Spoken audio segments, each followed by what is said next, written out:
नमस्कार दोस्तों, जय हिंद। मैं हूं अल्पेश जैन और आप सभी का स्वागत है हमारे यूट्यूब चैनल पर। तो इंट्रोडक्शन वीडियो में मैंने आपको बताया था कि जो मैथ में अपन कौन कौन से टॉपिक कवर करने वाले हैं। तो आज से जो अपना टॉपिक स्टार्ट होने वाला है वो होगा मैट्रिक्स। कोई कोई इनको मैट्राइसिस भी बोलता है, वो आपके ऊपर है, ठीक है। मैट्रिक्स या मैट्राइसिस दोनों बोल सकते हैं। तो मैट्रिक्स एक्चुअल में होता क्या है, पहले अपन वो समझते हैं। देखिए, मैट्रिक्स जो है उसको मैं आपको शॉर्ट में लिखवाता हूँ, मैं आपको बताते जाऊँगा, हिंदी में भी समझाऊँगा और इंग्लिश में भी समझाऊँगा। आपको एक काम करना है, आपको अपने नोट्स बनाना है। आप वीडियो पॉज़ कीजिए और अपने नोट्स जैसे आपको समझ में आए, चाहे हिंदी में समझो या इंग्लिश में समझो, आप अपने नोट्स बनाइए, अपने नोट्स सबसे अच्छे, ठीक है? तो मैट्रिक्स क्या होता है पहले आप वो समझिए। मैट्रिक्स में अगर आपको बोलूँ तो मैट्रिक्स जो होता है वो रेक्टेंगुलर अरेंजमेंट होता है, ठीक है। मैट्रिक्स क्या है? एक रेक्टेंगुलर अरेंजमेंट है जो आपका रो वाइज या कॉलम वाइज एक ब्रैकेट में इनक्लोज होता है। देखिए, सबसे पहले तो ब्रैकेट जो रहता है वो आपका ये वाला ब्रैकेट रहता है। अब उसमें क्या क्या एलिमेंट होते हैं वो बताता हूँ आपको, उनको क्या क्या बोलते हैं, ठीक है। देखिए, A11 एक मैं मैट्रिक्स जनरल फॉर्म का मैट्रिक्स लिख रहा हूँ, उसके बाद मैं आपको समझाता हूँ एक्चुअल में मैट्रिक्स होता क्या है, ठीक है।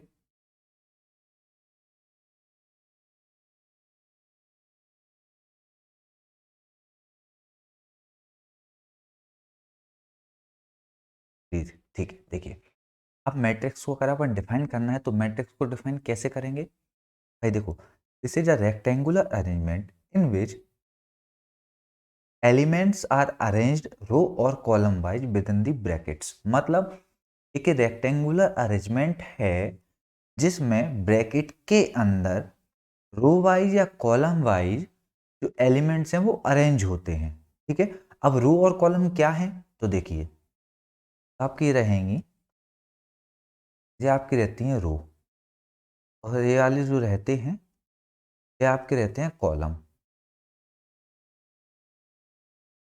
ठीक है। यहाँ पे रो रहेंगे, कॉलम रहेंगे। आपका रो जो रहेगा, जो पहली रो रहेगी उसको R1 बोलेंगे, दूसरी रो को R2 बोलेंगे और तीसरी जो रो रहेगी उसको R3 बोलेंगे रिस्पेक्टिवली। एक कॉलम C1, C2 और C3, ठीक है। ये हो गया आपका मैट्रिक्स। इसमें जो एलिमेंट्स रहेंगे वो कुछ भी हो सकते हैं। भाई कांस्टेंट है इधर, देखिए, कांस्टेंट कुछ भी हो सकता है, 1 2 3 हो सकते हैं, माइनस में हो सकता है, प्लस में हो सकता है, जीरो हो सकता है, कुछ भी हो सकता है। तो एलिमेंट आपके कुछ भी आ सकते हैं, ठीक है। अब बात करते हैं ऑर्डर की। देखिए, जो इधर आपको कहीं भी मैट्रिक्स में लिखा मिलेगा या फिर आपको क्वेश्चन में दिया रहता है कि यह मैट्रिक्स 3 by 3 मैट्रिक्स या फिर 2 by 3 मैट्रिक्स या फिर 4 by 2 मैट्रिक्स, इस टाइप से कुछ भी मैट्रिक्स दिए मतलब ये वाले जो यहाँ पे आपको जो दिया रहेगा उसका मतलब समझिए आप वो क्या रहता है। जो आपको पहले नंबर पे दिया रहता है वो होता है रो, वो रिप्रेजेंट करता है कि आपके मैट्रिक्स में कितनी रो हैं।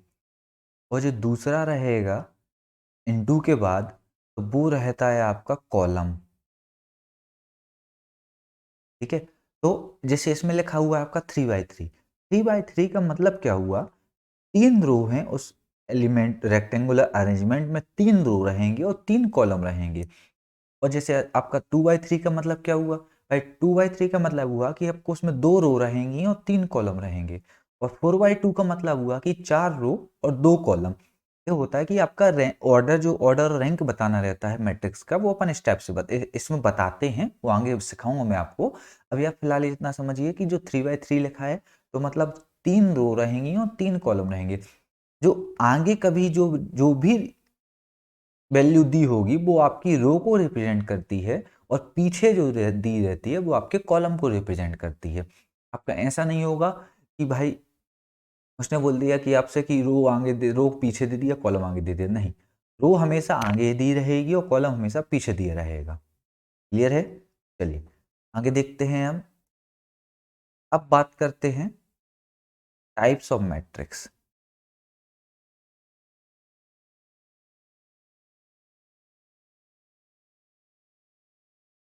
ठीक है, अब बात करेंगे अपन टाइप ऑफ मैट्रिक्स की। टाइप ऑफ मैट्रिक्स मतलब मैट्रिक्स कितने टाइप के होते हैं। ठीक है, नंबर वन, मैं आपको एक एक लिखवाते जाऊंगा और समझाते जाऊंगा कि एक्चुअल में होता क्या है वो। पहला रहता है रो मैट्रिक्स और दूसरा रहेगा कॉलम मैट्रिक्स।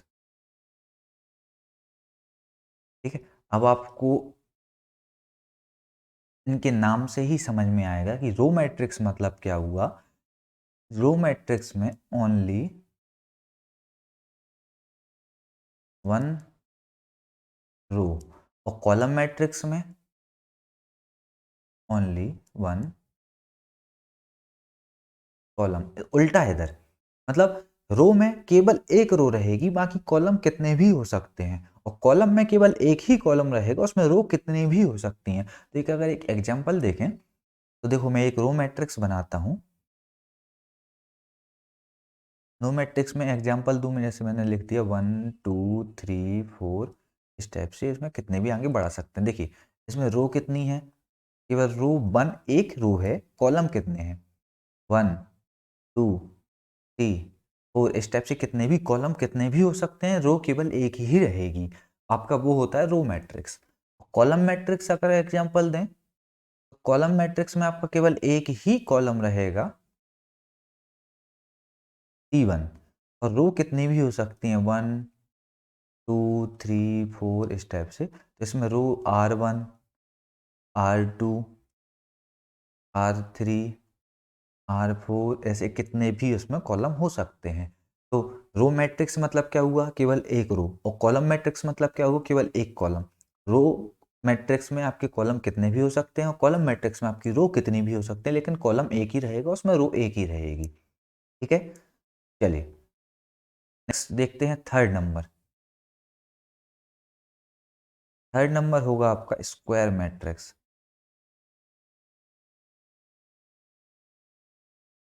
देखिए स्क्वायर मैट्रिक्स आपका सबसे इंपॉर्टेंट मैट्रिक्स है, क्योंकि आपके आगे जितने भी मैट्रिक्स बनेंगे आपके, वो सब स्क्वायर मैट्रिक्स होंगे। स्क्वायर मैट्रिक्स का मतलब क्या हुआ, देखो आपने ट्रिग्नोमेट्री पढ़ी है, स्क्वायर मतलब क्या होता है भाई, उसकी चारों जो भुजाएं रहती हैं वो एक समान रहती हैं। ठीक है, इसमें भी स्क्वायर मैट्रिक्स मतलब कुछ ऐसा ही रहेगा। स्क्वायर मैट्रिक्स मतलब जो उसमें रो और कॉलम रहेंगे वो आपके इक्वल रहेंगे।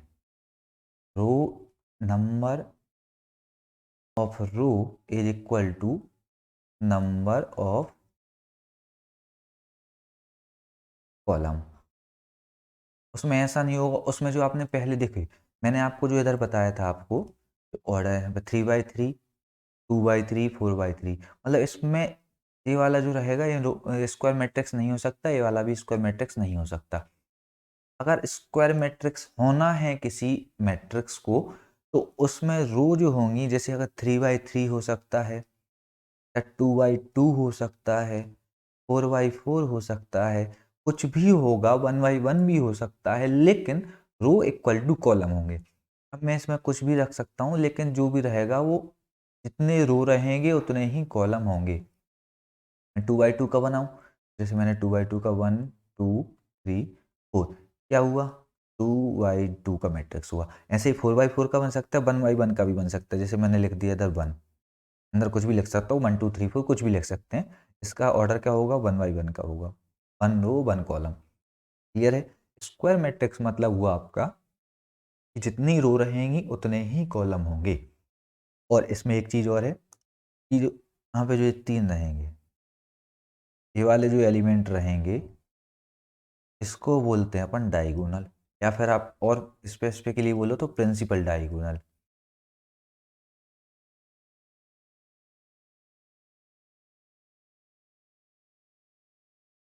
ठीक है, कर्ण बोल सकते हैं, या फिर जो अपने रहते हैं वो मतलब रहेगा जो आपका प्रिंसिपल डायगोनल रहेगा। ठीक है, चलिए नेक्स्ट देखते हैं। तो आपका फोर्थ नंबर है, फोर्थ नंबर पे आएगा आपका डायगोनल मैट्रिक्स।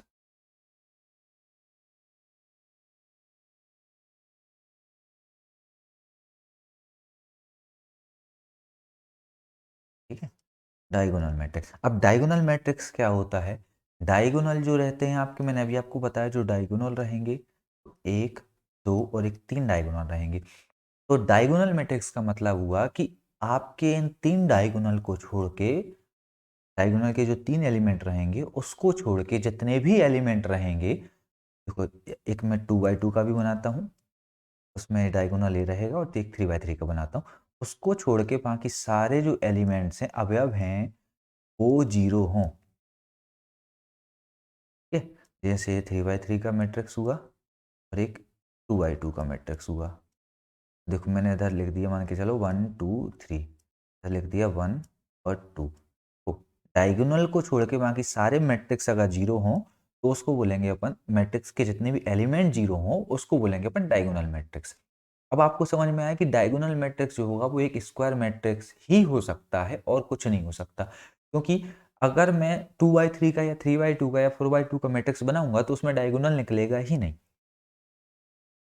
डायगोनल मैट्रिक्स जो रहेगा उसको आप लिखोगे a square matrix.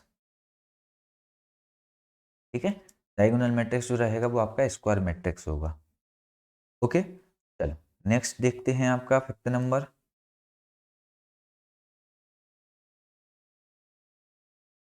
Scalar matrix. तो स्केलर मैट्रिक्स क्या होता है? स्केलर मैट्रिक्स मतलब हुआ आपका, एक स्केलर मैट्रिक्स जो रहेगा, स्केलर मैट्रिक्स आपका एक डायगोनल मैट्रिक्स होता है।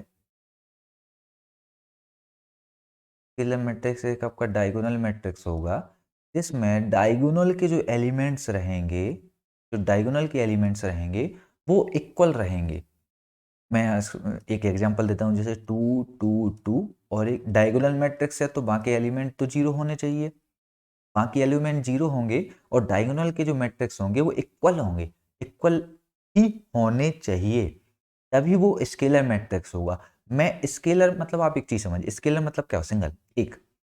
तो अगर मैं इसमें से 2 कॉमन ले लूंगा सब में से, तो इधर क्या बनेगा? 1 1 1, क्या बन गया आपका? डायगोनल, वो आइडेंटिकल मैट्रिक्स बन गया आई।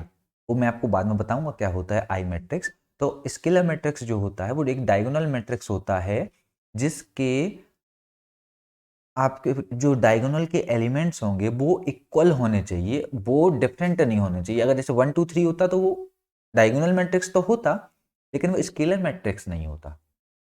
ठीक है, चलिए नेक्स्ट देखते हैं आपका 6 नंबर, सिमेट्रिक मैट्रिक्स।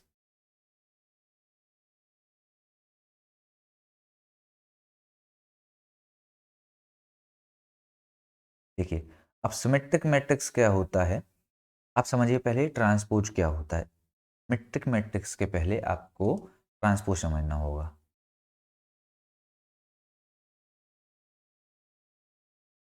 मैं इधर ही आपको ट्रांसपोज समझाता हूँ, ट्रांसपोज ऑफ अ मैट्रिक्स। ठीक है, ट्रांसपोज ऑफ मैट्रिक्स क्या होता है, जैसे मैं एक एग्जांपल के थ्रू आपको समझाता हूँ। ट्रांसपोज, जैसे मैंने आपको एक 3x3 का मैट्रिक्स लिखा मैंने, और जैसे 1 2 3 4 5 6 7 8 9 मैंने ये मैट्रिक्स लिख दिया आपका। अगर एक ए मैट्रिक्स है, अगर मैं ट्रांसपोज को ऐसे डिफाइन करते हैं कि ए ट्रांसपोज, ए की पावर टी लिखते हैं या फिर ए के ऊपर डैश लिखते हैं, तो इस ट्रांसपोज का मतलब होता है कि इन दोनों को नोटेशन का नोटेशन करते हैं इस टाइप से। अगर मुझे ट्रांसपोज लिखना है तो ट्रांसपोज ऑफ अ मैट्रिक्स क्या होता है, आप इसको बोल सकते हैं कि कन्वर्ट रो इनटू, और कन्वर्ट की जगह आप एक वर्ड लिखो कि इंटरचेंज, वो ज़्यादा सही रहेगा। ठीक है, इंटरचेंज रो इनटू कॉलम्स, मतलब क्या हुआ, अगर मैं जो रो है उसको कॉलम में बना दूं तो वो जो रहेगा उसका ट्रांसपोज बन जाएगा। देखो 1 2 3 4 5 6 और 7 8 9, आपका जो रो था उसको मैंने कॉलम में कन्वर्ट कर दिया और कॉलम था वो रो बन गया। जब रो और कॉलम को आपस में इंटरचेंज कर देंगे तो जो मैट्रिक्स बनेगा वो होगा आपका ट्रांसपोज। ठीक है, तो अब बताने का मतलब क्या था आपका, देखो सिमेट्रिक मैट्रिक्स क्या होता है, अगर किसी ट्रांसपोज का मैं सॉरी अगर किसी मैट्रिक्स का मैं ट्रांसपोज ले लूं फिर भी वही मैट्रिक्स आए ए, तो जो मैट्रिक्स अपन को प्राप्त होगा वो होगा आपका, उसको बोलेंगे सिमेट्रिक मैट्रिक्स। ठीक है, मतलब सुनिए समझिए, अगर मैंने किसी मैट्रिक्स से उसका ट्रांसपोज लिया और वापस से वही मैट्रिक्स मुझे मिल गया तो इसका मतलब क्या हुआ कि जो उस मैट्रिक्स को बोलेंगे वो बोलेंगे अपन सिमेट्रिक मैट्रिक्स। और इसी तरह जो आपका सातवां है वो है स्क्यू सिमेट्रिक मैट्रिक्स। मतलब इसका मतलब तो समझ ही गए होंगे। स्क्यू सिमेट्रिक मैट्रिक्स का मतलब हुआ अगर मैंने किसी एक मैट्रिक्स का ट्रांसपोज लिया और मुझे माइनस में वो मैट्रिक्स मिला, माइनस ए मिला, तो जो मैट्रिक्स को बोलेंगे वो बोलेंगे अपन स्क्यू सिमेट्रिक मैट्रिक्स। एक एग्जांपल देते हैं, एक एग्जांपल दें तो देखो 2 बाई 2 का 2 5 5 4 एक एग्जांपल है। अगर मैं इस मैट्रिक्स का ट्रांसपोज ले लूँ, जैसे मैट्रिक्स है इसका ट्रांसपोज ले लूँ, क्या बनेगा भाई, 2 5 5 4 ही बनेगा। तो मतलब क्या मिला मुझे, वो ए ही मिला। तो ए मिला तो मतलब क्या हुआ, वो सिमेट्रिक मैट्रिक्स है। और अगर मैं एक स्क्यू सिमेट्रिक का एग्जांपल दूं तो 2 5 इसको स्क्यू सिमेट्रिक का मैट्रिक्स का एग्जांपल देते हैं तो जैसे 2 - 5 5 4 इस टाइप से। ठीक है, तो जो अब मैं अगर इसका ट्रांसपोज लूंगा तो अब ट्रांसपोज क्या आएगा, 2 - 5 5 और 4, तो क्या हुआ, वो माइनस से हुआ। ठीक है ना, तो अब जो मैट्रिक्स मिला उसको बोलेंगे अपन स्क्यू सिमेट्रिक मैट्रिक्स। ठीक है, चलिए लास्ट में रहेंगे 8 और 9, दोनों एक साथ ही रहेंगे। एक रहेगा आपका अपर ट्राइंगुलर मैट्रिक्स,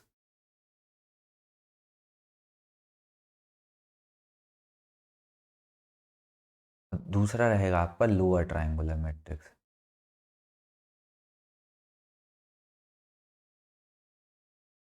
ठीक है, अपर ट्राइंगुलर और लोअर ट्राइंगुलर मैट्रिक्स। अब अपर से मतलब क्या हो, देखो मैं एक 3 बाई 3 का मैट्रिक्स लेता हूँ। ठीक है, और इधर भी एक 3 बाई 3 का मैट्रिक्स लेता हूँ। अपर ट्राइंगुलर मतलब क्या हुआ कि जो ऊपर वाले जो एलिमेंट रहेंगे वो नॉन जीरो रहेंगे। देखिए ये आपके रहे डायगोनल, प्रिंसिपल डायगोनल रहा आपका।